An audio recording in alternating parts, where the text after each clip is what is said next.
My name is Maxim Kalinkin, and I'm with the investor relations team at AngelList. For anyone unfamiliar with AngelList, we focus on building modern software and pairing that with premium services to help firms ranging from emerging managers to established managers launch new investment vehicles or streamline existing fund operations. Before I introduce our guests, I want to cover just two quick housekeeping items. So our speakers have graciously offered their time to participate in a live Q&A towards the end of the conversation. So we encourage you to submit your questions in the Q&A chat box down below at any time. And second, this conversation is being recorded, so we'll be sure to share that with everyone after the call. And with that, let's move on to our guest speakers. I'm really excited to be joined today by Ross Robinson of Velocity Fund and Marell Evans of Exceptional Capital. Thank you so much for joining. To start, I'd love for each of you to briefly introduce yourselves and share a bit about your backgrounds and firms. Ross, why don't we start with you? Sure. My sort of career in VC started, I was the founder. My Velocity Fund is very connected to the University of Waterloo. I was a University of Waterloo computer science student, starting companies, trying to do stuff. When I graduated, I waited about 5 days and then started a company, and sort of progressed through the University of Waterloo's startup systems. And eventually that took me to YC and working for other YC companies. And at the end of that time, I said, hey, like, let's try. I only have skills in startups, but I don't want to be a founder right now. So let's move on and work in VC. I got started in VC as an application reviewer for YC and did about 15,000 applications in my time there. And eventually came back and joined Velocity, which is sort of the incubator program for the University of Waterloo. And through that, took over running Velocity Fund and then eventually spun Velocity Fund out into an independent pre-seed fund, focused, but not exclusively focused on the University of Waterloo and their alumni, like myself. Awesome. Thank you, Ross. Marell, you're up. Oh, awesome. So a bit of a different, path, but I started off my career, I would say, like as a student athlete, played football at the University of Michigan, transitioned my attributes of being an athlete and characteristics of being an athlete to enterprise sales. Was really fortunate to work at Okta pre-IPO. So watched that company go from almost $400 million to almost 40 billion in the public market. Was very fortunate to build deep relationships across most of the hypergrowth companies in San Francisco. From there, transitioned from working in enterprise sales and on the revenue team to working at SoftBank. Worked across multiple funds, the $100 billion Vision Fund, the $8 billion Latin American Fund, and also the $100 million Opportunity Fund. So had this great obsession with working with enterprise software businesses and built a track record of not only finding companies very early, but adding credibility and value. And from there, took some calculated risks and started Exceptional Capital almost 2.5 years ago. First fund, $50 million. We're hyper focused on investing in enterprise software. We tend to like to give capital, confidence, and credibility first. And that's a bit about us. Awesome. Thank you, Marell. So to set the stage here, institutional investors are often seen as the holy grail for fund managers. I'm curious, Marell, maybe we could start with you. What specifically pushed you to pursue institutional investors for your capital base? Was it thesis, investing environment, or is it just larger, longer term capital? I'm curious what pushed you to want to pursue institutional investing? Yeah, I think the first thing is first. I think a lot of emerging managers and emerging leaders, you can let your ambition be marginalized. And I think, you can say, I don't know if I'm right now ready for institutional capital. I want to start with family and friends. But I think to stay in business and build an enduring firm, you have to institutionalize sooner than later, right? And I think with me, I wanted to knock on the biggest doors and understand how they make decisions to be able to try to stay in business, right? And I think before I started the firm, I wanted to have a 30 to 50-year vision of how I could impact this world, right, in the GDP. Yeah. And I think that recognized and really well with a lot of institutional folks. Yeah. And Ross, what about yourself? Yeah, I think that sounds like similar to my experience. I think a lot of emerging managers do sort of like blanket in a blanket way, just sort of write themselves off the category. And it is true that institutional investors take more time and are harder to convince in general. Just like institutional, and I think this is going to be a recurring theme of like institutional capital is to us as VCs are to startups, right? Um, and uh, it just takes more time, and you need to be more conscious and picking the right people to spend your considerable time pursuing, because frequently there is a sort of strategic component to the institutional investor choosing you, and that strategic component is frequently reciprocal. Like it's probably, if it's good for them, it's probably good for you too. And so you're looking for people where you genuinely do provide a value as like a financial product, as a person in the world connecting with companies and technologies and people doing the most interesting stuff. You're providing some strategic value to them, and you sort of recognize where you are the most leveraged to do so. Yeah. Thank you, Ross. And Marell, you mentioned sooner than later. I'm curious, how soon were you starting to shape your LP base around institutional investors, and how quickly did that evolve? How quickly did the makeup of your investors start changing? Yeah, I think it's a dating game. I know the lazy analogy is like, just simply dating your significant other, right? And I think um, even my time at SoftBank, I was trying to figure out how institutions make a decision, right? And the reality, and Ross mentioned this before the call, is each institution has their own profile and decision criteria. And I think it's up to the manager to understand how they make decisions. That can be IC, that can be interest, that could be R&D, that could be the different firms that they are invested in. And I think a lot of that data is public, right? And it's up to you to be able to scrape that data to prepare yourself. And I think more importantly, like, you know, the human loop of trying to spend time with these folks in person, taking them Mhm. to coffee, and having lunch, and just understanding as a human what they're interested in, right? Yeah. Yeah. When I was thinking a lot about this topic leading up to this, and I was thinking like how much I underestimated the relationship component of institutional capital, and that it's not really about it's the sort of like financial component and the like returns component is a bit table stakes. You have to be good to get in the door, but you win because of the relationship you built. Right. Yeah. To build on that, the differing expectations between institutional investors, Ross, maybe starting with you, I'm curious, what was it at the fund level that you maybe weren't fully prepared for? Well, whether it's how you positioned the fund to them, how you were building out your team, like different vendor relationships, or like how you're even like showcasing your track record at that point in time. Yeah. What weren't you fully prepared for? I'm smiling because I like wasn't prepared for any of it. Uh, in like in a I don't know, in a real way, you have to be, the biggest skill is sort of like, I guess the two biggest skills are the sort of like relationship building, like I mentioned before, developing a relationship of trust with folks, who are not just the folks who are like ultimately the decision maker, but like everybody. And then the second one is like staying on your toes in terms of being able to sort of like extrapolate from the decisions you've currently made into the decisions very quickly you need to make, setting policies and doing all these sort of like meta components around the structures of your fund Yeah, to to be ready for the next conversation you have with an institutional LP. definitely. And Morel, from your side, anything in your experience that you weren't fully prepared for?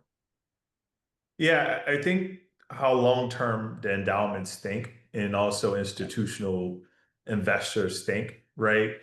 I think in that 30, 60, 90 day, 120 plus days of you building that relationship, it seems like a long time. But the reality is they're making a bet on you for multiple years and hopefully decades.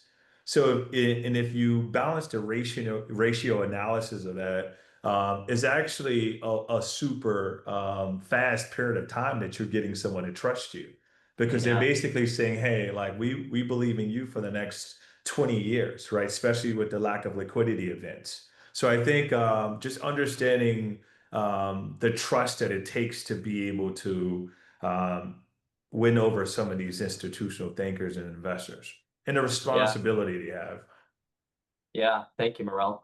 We actually have a question from Giant Step Capital, Ross, specifically for you on this idea that trust takes time. Yeah. Because as I understand it, with Velocity Fund, you guys are an extension of the University of Waterloo's incubator program. Yeah. Could you talk us a little bit about what intrigued them to expand into venture and ultimately pick you guys Yeah. as a partner? Like, what were those initial conversations like? So there's sort of like two major factors that they sort of like were experiencing. The first is that the University of Waterloo created a bunch of like unicorn companies over time, like Rim and Fair and um, Applyboard, Instacart. You know, the CEO of AngelList is from Waterloo. The That is a thing that they um, want to make sure happen. Take a hand in making sure it happens more. Yeah. And then the second thing was sort of what they were hearing from the founders, startup community was that there's two pieces of like studies that have done that kind of like show this. AngelList did a study that showed that by using excess markups as a proxy, University of Waterloo alumni were the second highest ROI uh, school in North America. And Yeah. then Crunchbase did a study showing that University of Waterloo uh, founded companies um, are the 22nd most funded school in North America, 17th by dollars per company. So there's this, and there's a bunch of other factors that go into this, but there is certainly a substantial gap there. There's a Yeah. sort of a traditional financial arbitrage opportunity that sort of founded the basis of the like momentum forward towards us. And the University of Waterloo is sort of like full of self-starters. And so they, and to speak on trust, like we were people who had been working with directly as employees of the university, founders working in their programs, alumni. They were looking for a group that that started on the baseline of trust. Yeah. That's incredible. And Marell, your exceptional LP capital base, you guys have some really well-known names in there. Fundraising from investors of that caliber, I feel like to a lot of emerging managers might feel like a black box. Could you walk us through what happens before these investors are saying yes? Like what's really going on behind the scenes? I'm thinking specifically into like, are these warm out? Is this warm outreach? Is this cold outreach? You going to a lot of networking events? Like what's really happening behind the scenes to get you introduced to those kind of folks? I think first, just taking a moment to understand your thesis and your product that you're selling, and then from there, understanding what institutional capitals have purchased a product similar to yours before.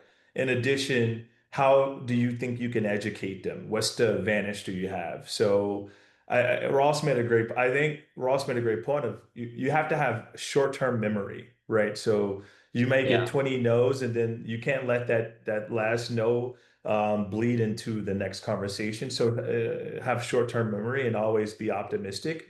And I think more importantly, and I truly think this is one of the most important parts of investing is you cannot let someone else's narrative dictate how you try to build a net new relationship because of their past experiences, right? Yeah. And I think before, you know, you actually, get to reach out to these institutional folks. You just need to have a very precise cadence and consistency of the thesis and the narrative. I mean, I think one of our best LPs is Screen Door, and I get a lot of feedback on us just being able to refine our story, right? And being able Yeah. to deal with constructive criticism and understanding the areas you need to improve on. So that's kind of, ways of how we always thought how we could try to differentiate ourselves going forward. Yeah, that's a great point, Marell. On the topic of communications, we actually just got a question in the chat from Seven Hill Ventures. They're asking during these institutional processes, how much was it you pushing updates and outreach to keep communications going versus them moving the process forward? Like who's Yeah, the one behind the initial dynamic? yeah, it's usually you. They have a Usually bunch you. of For sure. smart people that they're talking to. You need to figure out how to edge of being persistent without being over persistent and understanding that gap, right? Like, how are you, every time you have an investor update, every time you see a new founder, every time you see a new deal, how can you send a concise, very attractive, compelling update to them that's not overwhelming, right? So I think you need to be Yeah. very proactive in communicating, and that should be part of your zone of genius. If it's not, you need to figure out how to hire someone that can help that in that area. Yeah. Ross, have you had a similar experience in terms of the push or pull to keep comms going? Yeah, certainly. It's we're a little earlier stage than Morel in terms of like the our we're still learning in a massive way how And we're this should still be learning going. And too. so I'm paying very close attention to Morel. The it is absolutely like I think of it like you're pushing a boulder over the top of a hill. Like eventually you'll keep pushing and pushing and pushing on top, and then their process will eventually kick in until they're like moving you through their process. But that's relatively short compared to the process of moving the ball forward over time. Yeah, Yeah. you're sending a lot of communication and providing That's value. I wanted to add on that too. It's not just communication to potentially to some LPs, especially on the strategic side. You might be like um, giving them some opportunities ahead of time Yep. yeah. Or introducing them to a GP that they want to meet versus investing in you right now. for sure. Right. And I think sometimes people think that maybe the opportunity isn't immediate with you and that person. Maybe it's in 2, 3 years, 5 years, fund two, fund three. But Yeah, however, your friend is already you may have a top GP in relationship with a more established fund that they've been trying to get into. So like showcasing that you're not selfish and you're not transactional is a yeah, great signal to build a long-term relationship. absolutely. Yeah.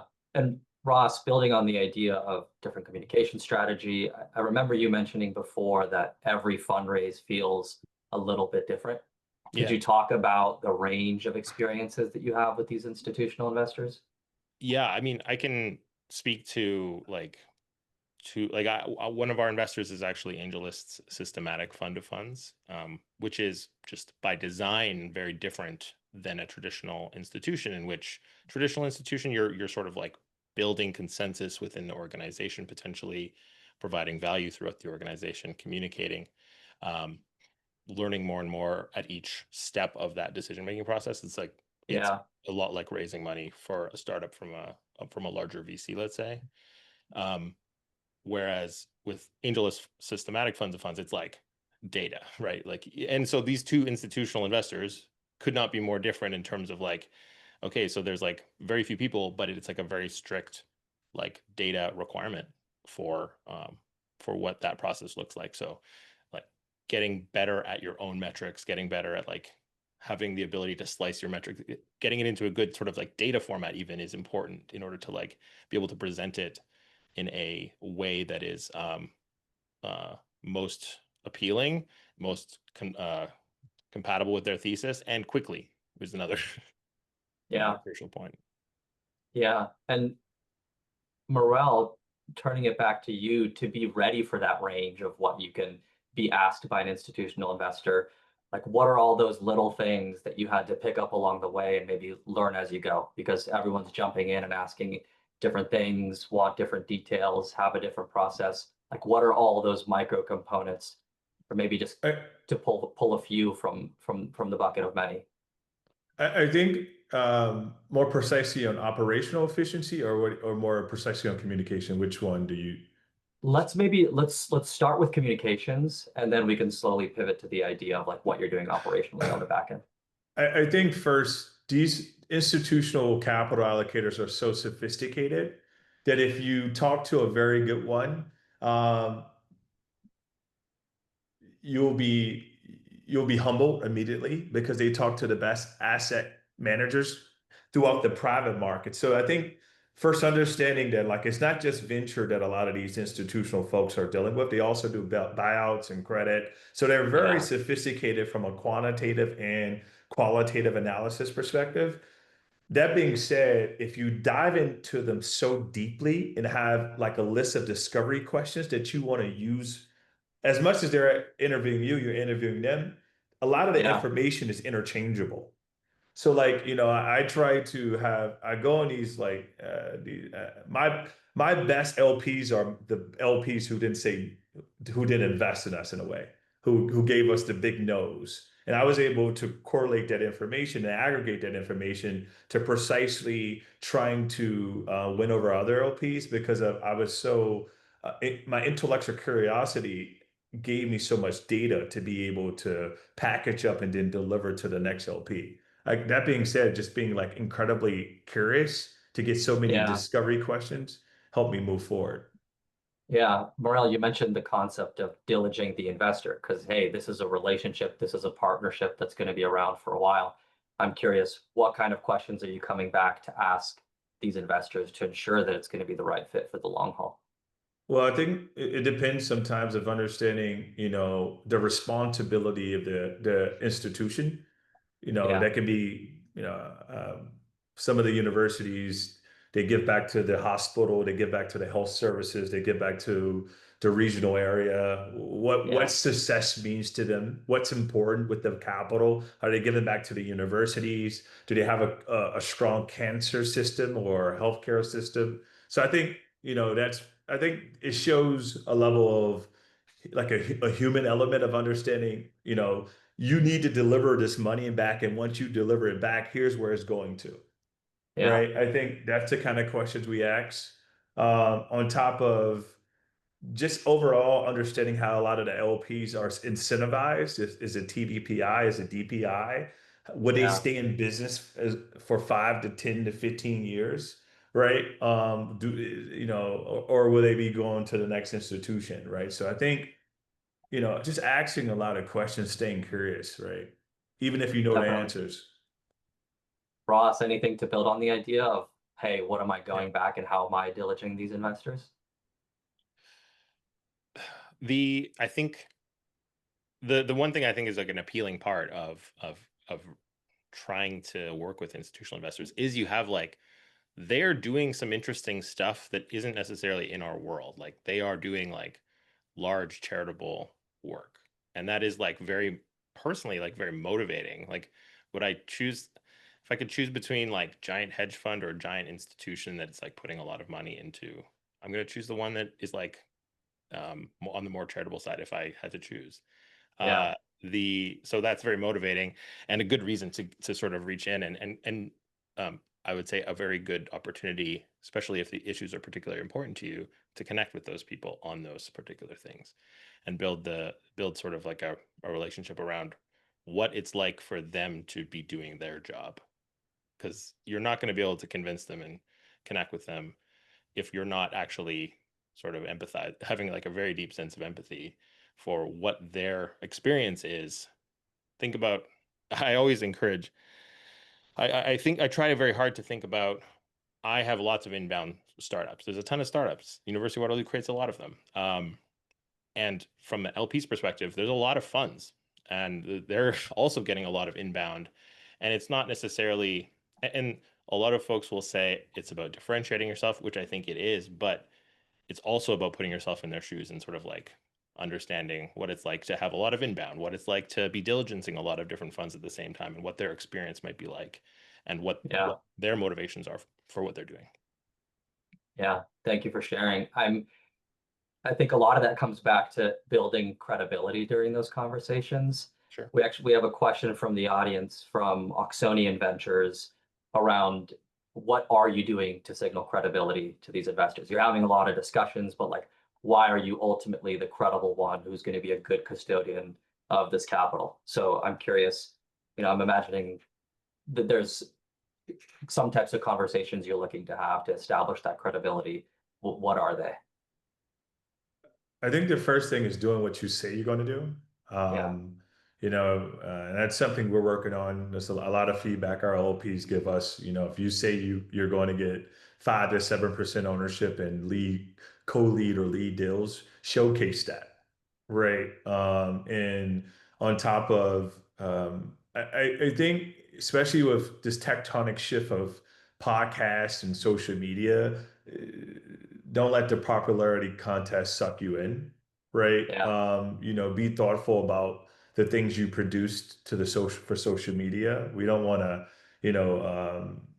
exhaust the LP mind share with just podcasts and new every time it's a new shift or we have thought pieces. We want to make sure we stick to our identity, right? So I yeah, think the credibility in that case should just over time win with just being authentic to what you said you would do, right? Like I'll close by saying, if you were first a Web3 fund and then, AI comes in, now you're AI fund, are you very credible or are you just jumping to every different trend, right? So, Sure. yeah. Ross, would you have a similar take or would you come at it differently? I think that yes, that like I think that's like it's tough for emerging managers because you are sort of like building the plane of credibility as you fly.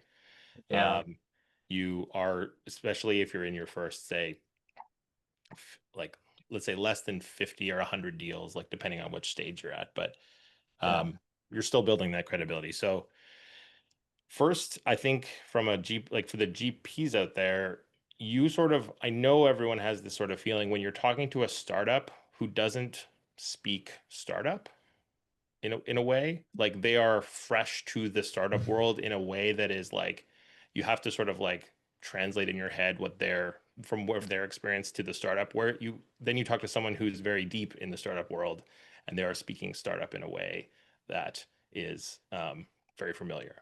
And so yeah, over time, you will, as you have more and more conversations in this world, you'll sort of be able to like speak to the LPs sort of like most natural understanding of how they see this, and that will help. And you will just find yourself being more credible in your 100th conversation versus your first. yeah, Um, and I think I think I said this a bit before, but providing not just talk, but like value, providing value to the LP over time, like through connections and I, a variety of other ways. I think a very easy way to skip credibility, like to skip the credibility line, is yeah, getting someone in their network to let them know you're credible. Yeah, for Right? sure. I don't need to tell you how smart I am. Let someone that you already invested in tell you how smart I am. Right? yeah, And I think that's how you can skip a line of just credibility of understanding intimately who does that person trust in their tribe. And if you close to that person, that tribe, how can you get that person to win you over? Right? So. yeah.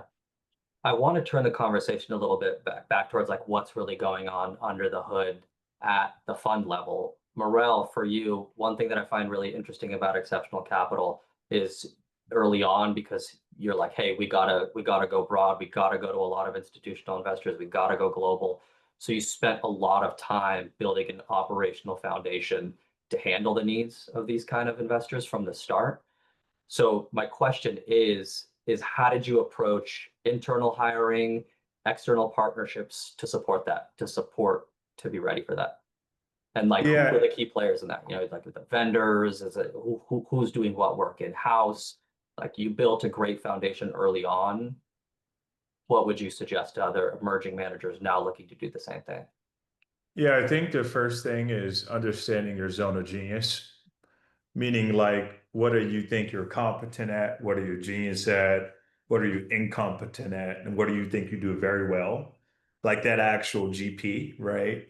And then from there, being able to stack with vendors or humans to be able to fill in that deficiencies.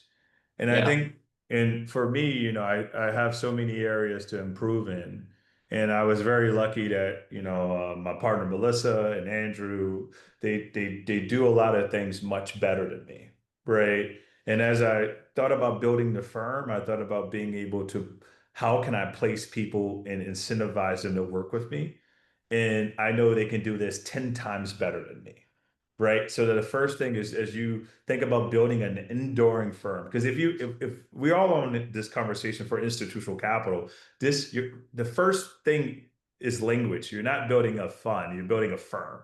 So they're not going to invest in you just for this fund. They're going to do multiple funds. So you need to build a team, right? Yeah. And the way you build a team is understanding how you can, build an army, and you guys are really good at different things. So I think that was the first thing. The second thing is making diligence easier for institutional capital is being able to operationalize the fund. So if they say, hey, Marell and hey, Ross, I really like you. Next steps, let me see the data room. The moment your data room is fucking sloppy, you're fucked.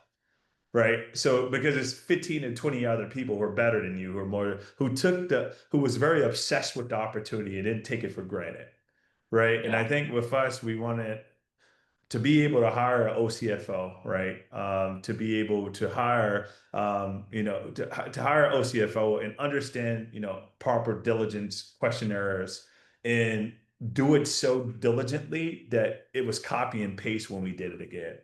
So I think Josh Kopelman, who's the founder of First Round, he talked about when he first started the Fund One, he invested money in, he invested in the firm, over invested in the firm to be able to give the firm legs to run. And I think for us, Yeah. it's very similar, right? We want to over optimize internally to hopefully optimize for fund two and fund three. So reinvesting in the fund is something I think you should do from an OCFO, from a legal perspective. Don't shortcut corners. Yeah. Marell, could you share a little bit in terms of like what have been the highest leverage resources on that front? Yeah, yeah. I mean, from an OCFO perspective, right? Yeah. Like, I mean, we like when we're in diligence with, any endowment or any institution, we're kind of we bring our OCFO in to walk through any auditing practices, any cybersecurity practices. For example, the moment you manage 30, 40, 50 million dollars, when you're traveling from this city to that country, you're starting to get phishing attacks. Do you have a VPN set up? Right? That's the Yeah. first thing. One of our LPs, Goldman Sachs, they came into office. They wanted to see, did we have security around the Wi-Fi? Right? Wow. Like certain things like that is just like how we're trying to think about the future of the business, right? Like, are you resetting your passwords every 6 to 8 months, right? In addition, right? Like, you know, is your auditing going out 20 to 30 days like you said it would be in your LPA, right? So just that Yeah. consistency. Yeah. Ross, to direct that Yeah, question to you, I'm curious, you and your partner Akash at sure. Velocity, how are you guys thinking about splitting responsibilities so that each is doing what Yeah. they're exceptionally good at? Yeah, we definitely, you have to do this. It's just not, you just don't have much of a choice. We sort of share, we share the sort of like core components, talking to companies, diligencing, making decisions about which startups to invest in. We tend to focus on like making those decisions together. From our perspective, I think I was having conversations with that the other day, and someone said like, "So you're the back office nerd of the fund," and I was like, "Yes, I am the back office nerd." So and in reality, we're building these processes. Like we continue to build these processes right now, and so I'm learning as I go. Yeah. So when requests or questions are coming in from institutional LPs, I'm assuming you're the first one to field them. You're going to be the one Yeah, who's going to I would be handle the all one those to. discussions. Yep, yep. Awesome. Let's see. So yeah, pivoting the conversation a little bit. So after the close, we're talking about operationalizing your fund. We know that the work doesn't stop after you've shaken hands and the LPA and the subdocs get signed. I want to talk now about maintaining institutional relationships post-close. We know that that's critical. We know it's a much longer relationship than even winning the deal. And so I feel like we had a great conversation around like communication cadence and style and providing value to these investors. How different is that approach from when you were looking to win them as an investor to now once they're in your fund and it's a very long-term relationship? Like, Ross, maybe I'll direct this to you first. Sure. Like, what is your cadence and rhythm? Like, you being the person to liaise with these investors, like how often are you reaching out? What kind of updates are you providing? What have they found the most valuable? So we have this sort of like baseline stuff. We do quarterly updates, sort of like combination of data and stories. It's a not not an uncommon thing. We like for this fund, we are like refocusing on this stuff. So as an example, we I invited all of our LPs and our portfolio founders to my house for a to get to know each other and just like Yeah, see like come hang out, have some drinks, have some food, get to know each other in a more casual environment and see what who you meet and see what can happen. And I think a lot of this came from a lot of like people like saying I want to meet founders, I want to meet people, and I want to like get into the wider community, and just doing that in a very personal way. eh, this was only like a couple weeks ago, so it is I think it was very successful, but we'll see. yeah. And sort of treating it more personally than I would have expected to ultimately in the past. Yeah. And Marell, taking it back to you, I know Exceptional Capital has invested a lot of time and effort into the way you guys show up through content, leadership events. I know earlier you mentioned for it not to get the best of you. I'm wondering how intentional are you about going out and doing those things, or is it something that comes to you organically? Or are you very like, we got to be showing up here, we need to be at all these events? I'm curious, how intentional is the strategy to be speaking publicly on a lot of these topics? Yeah, I think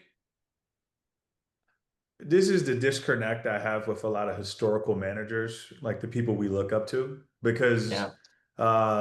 it's a new age, right? Like you need to build brand, right? So the moment, a GP says brand doesn't matter, you probably think you're a better picker than you are, right? And because it does matter, and staying top of mind of the most intellectual, curious founders in the world is very so much a real thing.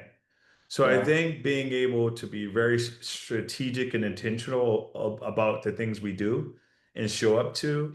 For example, we have a list called Exceptional 100. Is where we proactively try to pick the top 100 people we think could be future founders.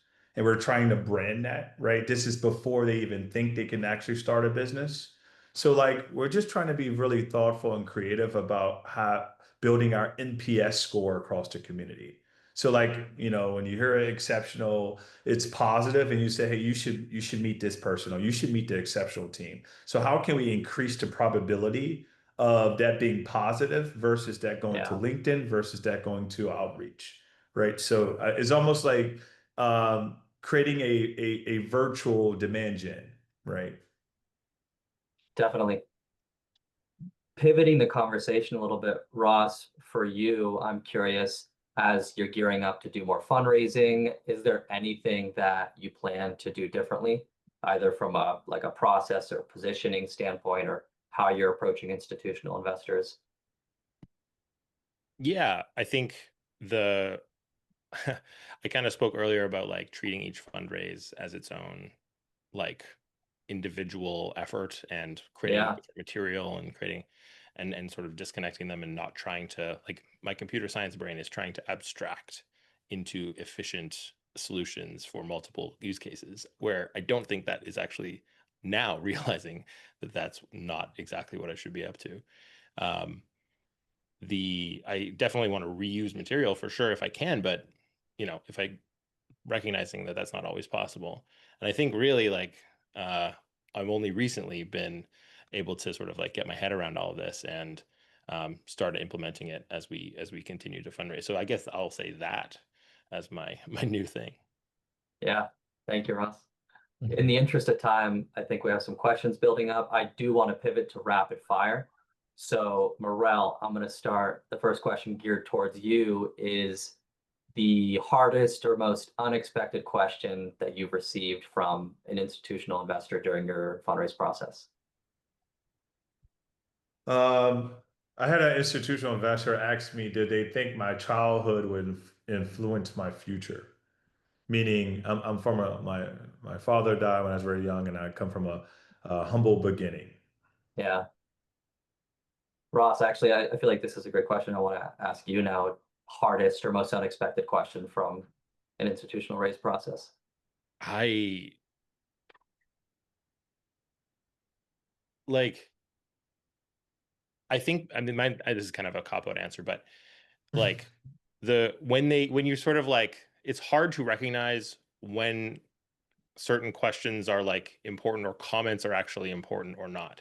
Like that's actually kind of the thing that's been most tricky, where like you might hear a comment and just sort of like file it away on the back, like we really care about whatever health tech, and then you Yeah. sort of like only realize later after you sort of like do a bunch of background and research on sort of like all the public releases they've done in the last while. It's like, oh, they only care about health tech. Like this is the most important thing. It's not just an offhand comment. It's like I have to put this at the top of my priority list in terms of what they care about. And so you end up like having to just like train your brain on like recognizing what is signal and what's noise, right?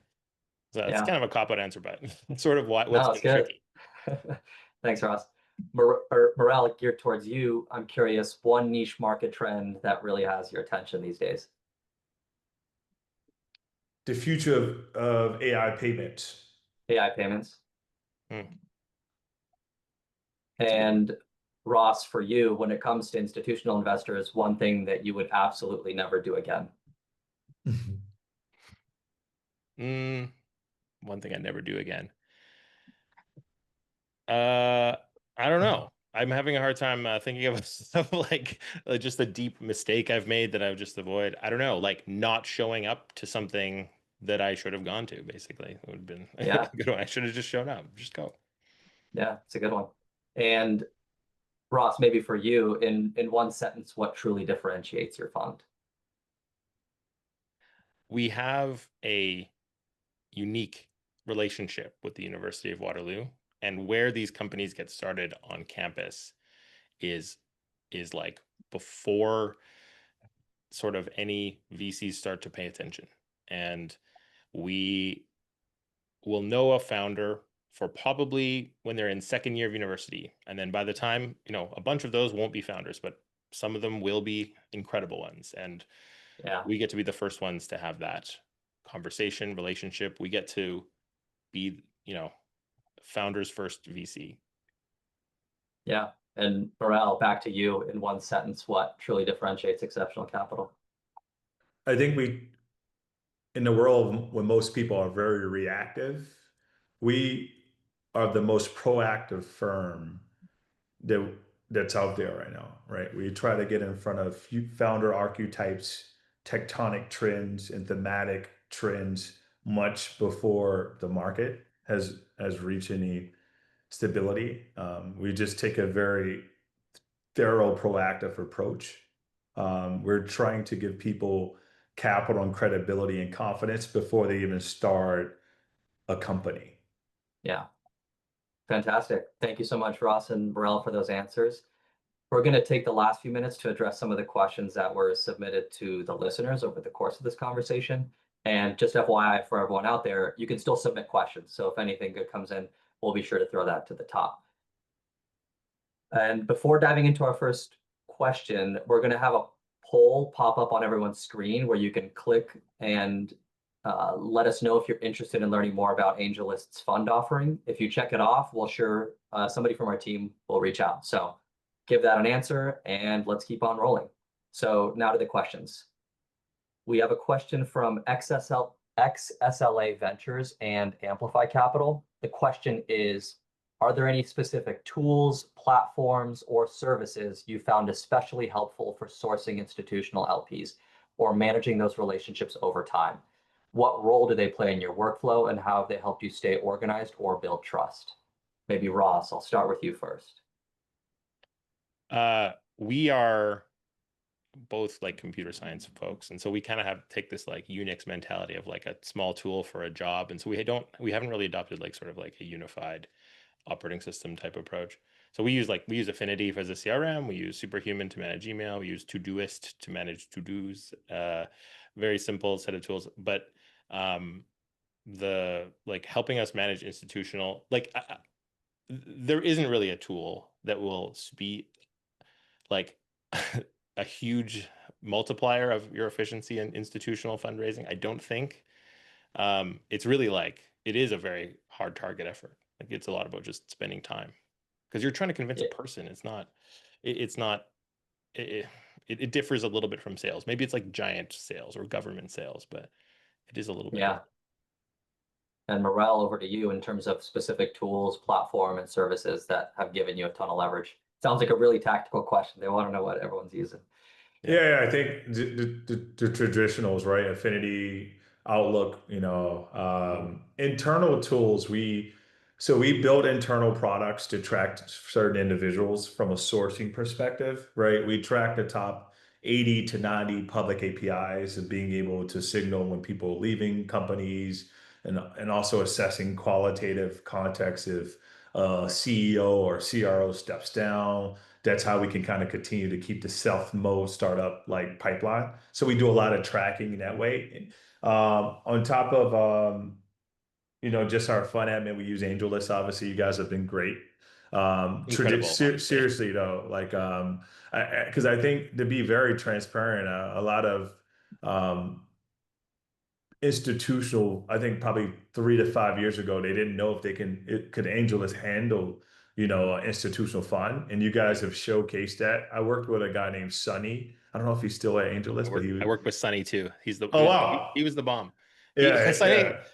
was Yeah. Sunny, my first contact at yeah, so Angelus. it was my first contact too. And obviously Avlok, who's the CEO, he's been great. So yeah, you guys have been excellent, seriously. And Yeah. Coolly for legal, I use. I Awesome. also want Thank to you shout for out that. Colton. Shout out Colton. You might be watching. Thank you very much for all the help. Shout out Colton.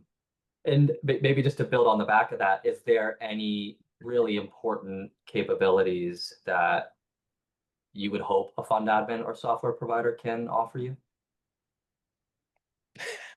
I think Yeah. integrity, Yeah. right? Like, just like credibility and integrity. Like we can't have any breaches. We can't have any misfunctions with the LP money or the LP communications because it makes Yeah. the GP look non-credible and like doesn't know how to handle his business.